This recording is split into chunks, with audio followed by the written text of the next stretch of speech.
Hello everyone, आप सब कैसे हैं। उम्मीद है आप सब बहुत अच्छे होंगे। घर और किचन के कुछ ऐसे मुश्किल काम होते हैं जिन्हें हम सोचते हैं आसान तरीके से कर पाएंगे, लेकिन जब इन्हीं कामों को हम करने बैठते हैं तो उन्हीं कामों में हमारा काफ़ी समय और पैसा दोनों लग जाता है, जिससे हमारे और भी ज़रूरी काम जो होते हैं वो रुक जाते हैं। लेकिन आज मैं आप सब के लिए कुछ ऐसे यूज़फुल टिप्स एंड ट्रिक्स लेकर आई हूँ जिसका अगर हम इस्तेमाल करते हैं तो आपका समय और पैसा दोनों की बचत होगी। साथ ही इन सारे ट्रिक्स को यूज़ करने में आपका एक भी पैसा खर्च नहीं होगा। तो चलिए आज का ये वीडियो देखते हैं। आज की जो सबसे पहली टिप है, यहाँ पर हम एक बाउल में थोड़ा सा हल्दी लेंगे और उसमें थोड़ा सा हम पानी मिलाएंगे। अब ये हमारा एक सॉल्यूशन तैयार हो गया है जिसमें हम अपनी जो ज्वेलरी होती है ना गोल्ड की, उनको साफ़ कर सकते हैं। कुछ ज्वेलरी होती हैं जो हम लोग डेली बेसिस पे पहनते हैं और वो बराबर गंदी होती है और उसको हम क्लीन करने के लिए सुनार के पास नहीं देते हैं, घर में ही हम उनको साफ़ कर लेते हैं। तो इस तरीके से अगर आप अपने गोल्ड ज्वेलरी को साफ़ करते हैं ना तो बहुत ही अच्छे से साफ़ हो जाता है। जो बड़े बड़े ज्वेलरी होती हैं उनको भी हम देते हैं सुनार के पास साफ़ करने के लिए, लेकिन एक डर सा बना रहता है, तो हम चाहते हैं कि हम उनको भी घर में ही साफ़ कर ले। तो इस तरीके से अगर आप अपनी ज्वेलरी को साफ़ करते हैं ना तो बहुत ही अच्छे से क्लीन भी हो जाता है, साथ में आपका एक भी पैसा जो है इसमें खर्च नहीं होता है। तो हल्दी में थोड़ी देर के लिए इस तरीके से आप है ना अपनी ज्वेलरी को डिप रहने दें, अच्छे से उसको उसमें भिन जाने दें। उसके बाद एक ब्रश ले और हल्के हाथों से इसको इस तरीके से रब करते हुए साफ़ करें। एकदम हल्के हल्के हाथों से करना है क्योंकि ये बहुत ही ज़्यादा डेलिकेट होता है तो टूटने का डर रहता है। तो हल्के हाथों से इस तरीके से साफ़ करने के बाद आप साफ़ पानी से वॉश करके देखिएगा, जो गोल्ड की शाइनिंग होती है ना एक अलग ही आ जाती है, जिसकी वजह से आपको कोई ज़रूरी नहीं है कि आप किसी ज्वेलर के पास दे इसको क्लीन करने के लिए। घर में आसान तरीके से आप उनको साफ़ कर सकते हैं। तो ज़रूर ट्राई करिएगा, बहुत ही ज़्यादा आपको हेल्प होगी। तो चलिए देखते हैं नेक्स्ट टिप। तो हमारी यहाँ पर अगली जो टिप है इस तरीके के पैकेट्स को लेकर है। जब हम नमकीन वगैरह लेकर आते हैं बड़े वाले पैकेट्स, तो कुछ इस तरीके के पैकेट्स मिलते हैं जिसमें हमें यहाँ पर ना जिप लॉक टाइप का मिलता है।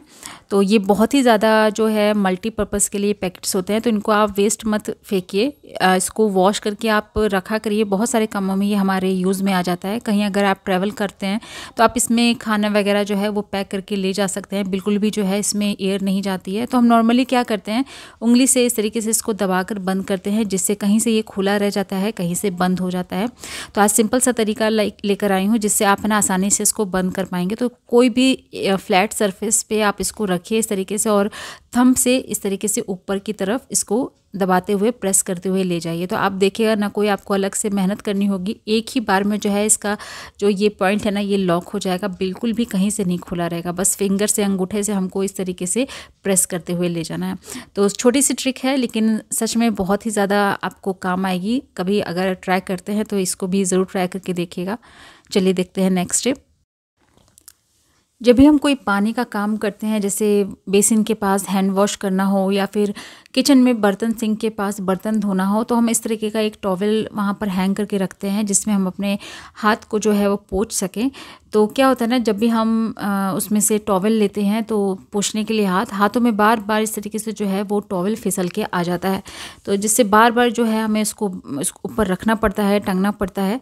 तो आप क्या करें, इस तरीके का क्लॉथ पिन जो होता है ना, हम कपड़े वगैरह जो टक करने के लिए यूज़ करते हैं, तो वो क्लॉथ पिन आप ले लीजिए और उससे क्या करिए कि ये जो हैंड टॉवल है उसको आप लगा दीजिए। तो इससे क्या होता है, बिल्कुल भी निकलता नहीं है। जितनी बार भी अपने आप हैंड वॉश करके इसको पोंछिए टॉवल में, तो ये एक जगह फिक्स रहता है, जिससे आपको बार बार जो है इस पर रखने की ज़रूरत नहीं पड़ेगी। तो ये छोटा सा तरीका है जिससे आप अपना काम जो है बेहतर बना सकते हैं और मेहनत कम कर सकते हैं।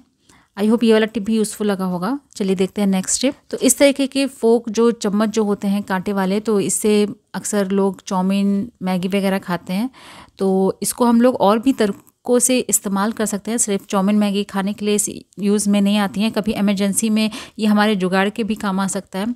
कभी कभार होता है ना कि हमारे पास काफ़ी सारे टूल्स नहीं होते हैं, कुछ ऐसे टूल्स होते हैं जो नहीं है, तो उसके बगैर हमारा काम रुक जाता है। तो ज़रूरी नहीं है कि हमारा काम रुक जाए, कुछ जुगाड़ करके हम अपने काम को निकाल सकते हैं। तो ये जो फोक है ना, आप इस तरीके से पीछे साइड से इसको ज्वाइन कर दीजिए, उसके बाद एक रबर बैंड लेकर इसको इस तरीके से टाई कर दीजिए। अब ये हमारा एक छोटा सा जुगाड़ू जो है वो चिमटा यहाँ पर बन के तैयार हो गया है। होता है ना कभी कभार, जैसे हम न्यू शिफ्टिंग करते हैं या फिर हॉस्टल में है या फिर कहीं पर भी हैं, तो वहाँ पर सीमित हमारे पास बर्तन होते हैं, उतने सामान नहीं होते हैं, तो आप इस तरीके से छोटा सा सा जुगाड़ करके आप एक चिमटा बनाकर तैयार कर सकते हैं, जिससे आप रोटी सेक सकते हैं या जो भी आपको काम करना हो ना आप कर सकते हैं। क्योंकि जब हम नया नया घर स्टार्ट करते हैं तो बहुत सारे ऐसे सामान होते हैं जो नहीं होते हैं, तो आपको टेंशन लेने की ज़रूरत नहीं है। इस तरीके के छोटे छोटे जुगाड़ करिए और आप अपना काम आसान बनाइए, बेहतर बनाइए। तो आई होप ये वाला टिप भी ज़रूर यूज़फुल लगा होगा। चलिए देखते हैं नेक्स्ट टिप। जब हम कभी ये इस तरीके की ट्यूब वाली जो है मेडिसिन लेकर आते हैं क्रीम वाली, तो जब हम इसको ओपन करते हैं तो आप देखते होंगे ये पैक रहता है, इस तरीके से सील सा रहता है। तो हम क्या करते हैं, हाथों से इसको फिंगर से खोलने की कोशिश करते हैं, लेकिन ये खुलता नहीं है। तो हम क्या करते हैं, एक सेफ्टी पिन लेते हैं या फिर कोई भी ऐसी नुकीली चीज़ लेकर उसको प्रेस करते हैं, उसमें होल करने की कोशिश करते हैं जिससे ये आसानी से निकले। लेकिन ये सब टीम झाम आपको करने की ज़रूरत नहीं है। आप देखते होंगे इसका जो कैप होता है ना, उसके बैक साइड में आप देखिएगा हल्का नुकीला सा निकला रहता है अंदर के साइड से। तो वो इसी के लिए रहता है कि ये जो सील रहता है ना, इसको हम ओपन कर सकें। तो इसको पीछे की तरफ इस तरीके से घुमाकर आप प्रेस कर दीजिए, तो आप देखिएगा जो ये सील रहता है ना, ये अच्छे से ओपन हो जाता है। जिसके बाद आप इसकी जो ट्यूब में का क्रीम है वो आप यूज़ कर सकते हैं। तो दोस्तों अगली टिप देखने से पहले अगर आपने अभी तक चैनल को सब्सक्राइब नहीं किया है तो ज़रूर कर लीजिएगा। चलिए देखते हैं नेक्स्ट टिप। इस तरीके के साबुन के छोटे छोटे टुकड़े बच जाते हैं जब हम साबुन का इस्तेमाल करते हैं, तो वो इधर ही उधर पड़े रहते हैं। तो आज इनका इस्तेमाल आपको बताऊंगी। तो यहाँ पर आपको लेना है एक पुराना कोई सा भी मोजा।